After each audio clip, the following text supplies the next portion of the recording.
Hey Hodies, welcome to my channel. My name is hautemesstom and thank you so much for clicking on this video. We're over here in the cozy corner. We're going to chat it up. We're going to talk a little bit about some things. If you are new to my channel, hello and welcome. My channel is all about loving my makeup collection as it currently is while being critical of new makeup releases. So if you're into the kind of content where you see the person you're watching use the same stuff over and over again, much like you probably would at home, that's the kind of thing here. We would love to have you subscribe. Make sure you like this video before you leave it. And I'm also on patreon.com if you would like to support me there. I haven't sat in this dress yet and giving very Tina Turner energy, legs for days. Welcome to Messmas. Messmas this year is going to look a little bit differently. Many of you were not here last year when I did Messmas, but Messmas is what I was calling my project of posting every day in December. But I've decided that this year I will not be doing that. Last year I had a project that I did the whole month of December, and I want to deconstruct it, tell you why I'm not doing that again this year, but I'm also going to recommend that you do it or do something similar to it.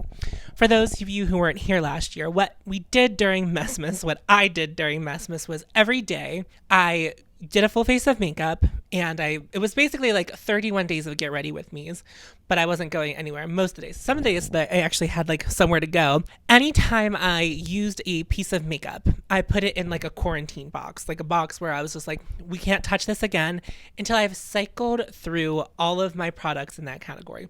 So if I used a lipstick, I can't touch that. So like, the idea is that essentially what you're going to probably pull first is what is currently your favorite makeup, right? And you're going to use that all up front. And then what happens from there is you really get to know whether or not you like the rest of your makeup because you're going to use what you prefer first. Throughout the month, as my options became more scarce, and I think I had at the time the most eyeshadows.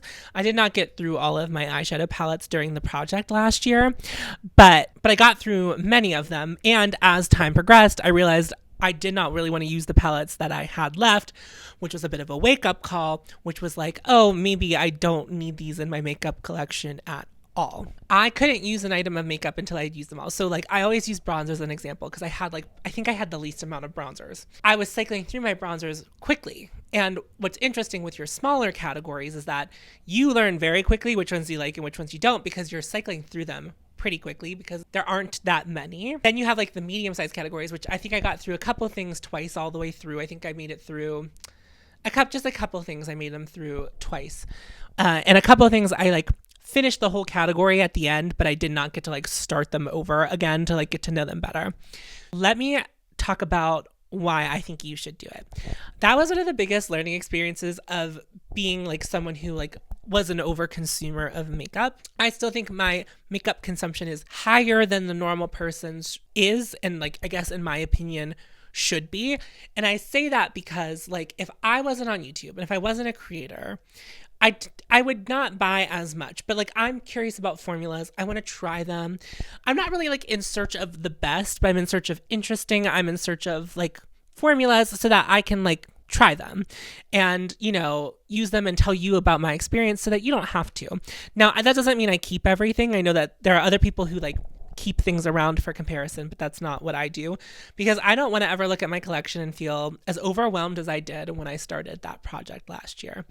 And you have to be like really honest with yourself if you're going to do this project where you're using something and putting it aside and you can't use it again until you've like run through the whole thing. It's tough because when you start realizing that you have so much makeup in your collection, so much so that you couldn't in every day in 31 days touch every single thing in your makeup collection, it's just a rude wake-up call. It was like alarming. Now I'm never going to get through all of this. And like even the makeup collection that I have now, which is much more reserved than when I started that project last year, it's still vast, but I know it better. I only know it the way I know it now because of doing this project. What I mean by you have to be honest with yourself is that once you get to the other side of this, whether you do it over the course of 31 days like I did, or if you're doing it more prolonged and more relaxed and you can do it however you want, that's up to you.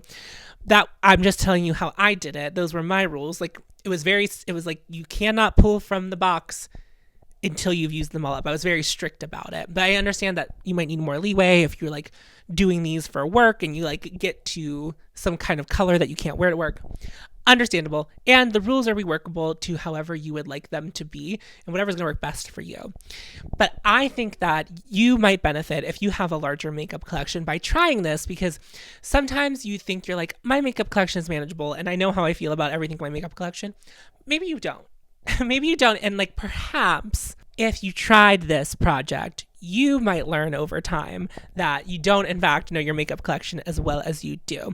Now, what I kind of found was that the things that I bought the most recently were the things that I knew the best. At the end of the project, I highly recommend you do a ruthless declutter.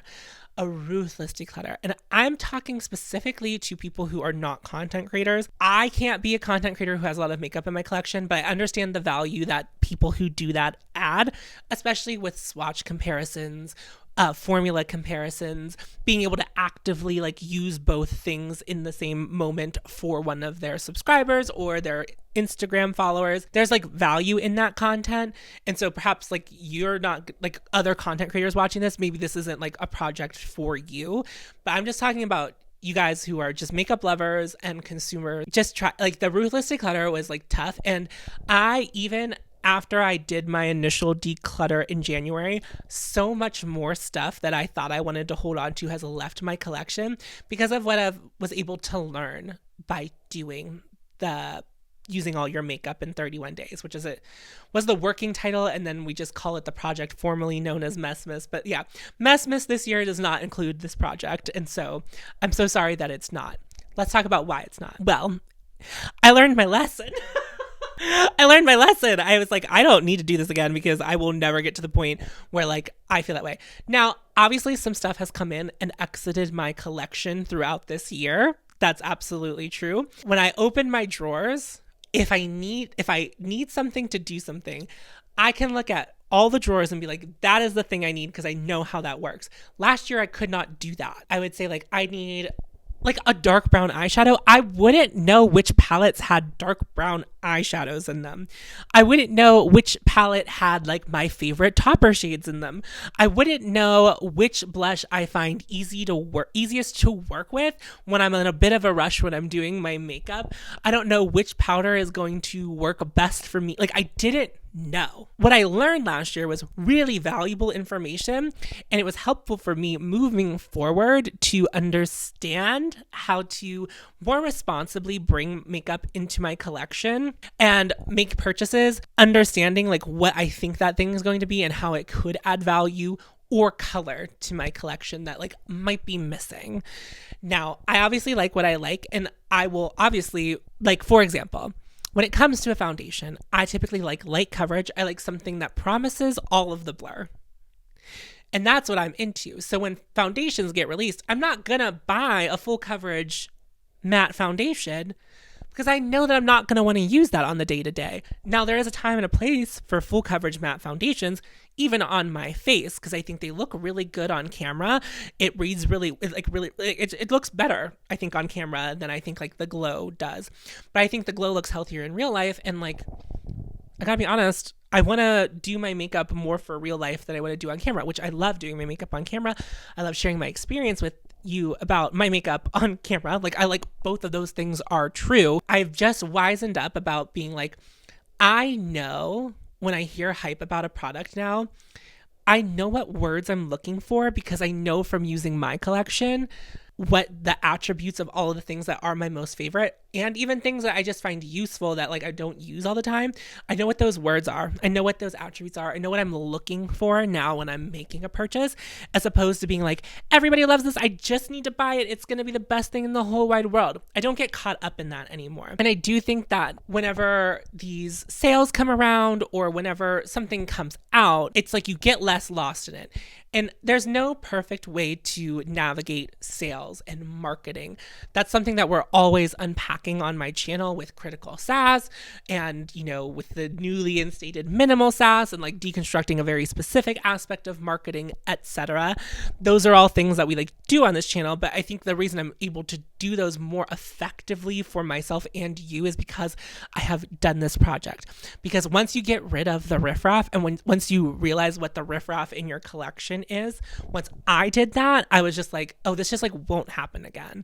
Now, have I brought some duds into my collection on accident over the course of the year? Yeah. I'm not saying that this makes you perfect. And have I been very tempted by sales and marketing throughout the year? And have I fallen victim to those sales? Yeah, I have. Like, I've done that. Like, it's all happened this year. I'm not saying that it's going to make you bulletproof, but it's going to make you understand a lot more. In fact, I'm fairly certain that most of the makeup that I bought this year was not new releases. I probably can't name all of the things that I bought that were just new releases this year off the top of my head, but a lot of what I was exploring this year with my purchasing were things that previously existed in makeup collections, and sometimes even a few months late. So like when I think of the Westman Atelier powder, I was a few months late from trying that, but like I did end up trying it. So like I sat on it for a while.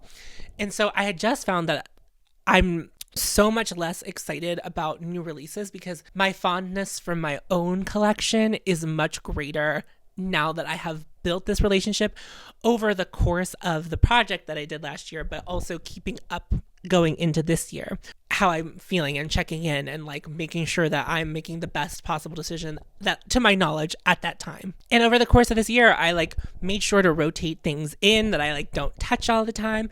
I think the thing that I'm like the weakest at is using my singles collection. But I do normally reach for a palette because it's easier. And like I have been making my own, like, you know, I've been duping the vibes of palettes and like using eyeshadows that way. I have been, you know, making my own custom color stories, and I like get more use out of my eyeshadows that way. My single shadows and even my Natasha Denona ones get more used that way. But like that's probably the thing that like I still haven't figured out how to like properly navigate. But it's like because not only do I have so many single eyeshadows, I also have quite a few pre-made palettes. That's something for me to consider now, like that I'm sitting here retrospectively, like what can I do with my singles to make me use them more?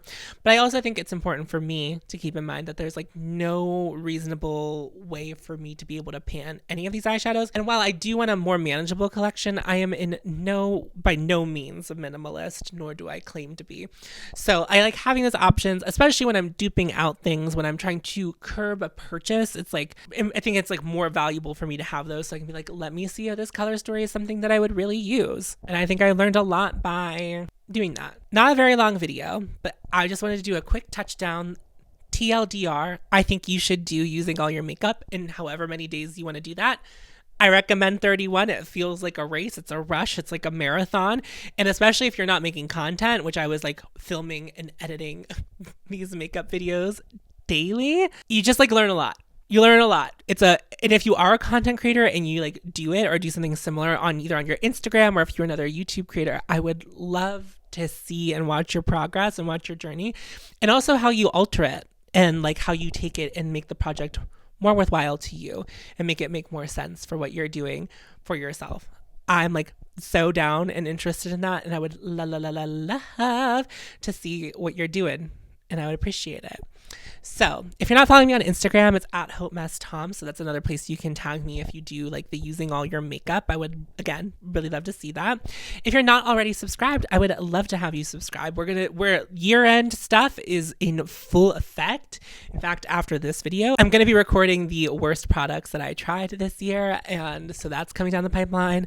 Some collabs. December is a big month, and I'm probably going to be throwing in some additional content, time depending. But yeah, 3 videos a week, except for there's 1 week where you get daily videos. So I hope you are looking forward to it. And again, make sure you're subscribed for that. I'm also on patreon.com if you would like to support me there, but no pressure. I'm just so happy that you're here. And the best thing that you could do for me is just leave a like and a little comment. Have you ever done the using all your makeup? I know some of you have. I've gotten tagged before.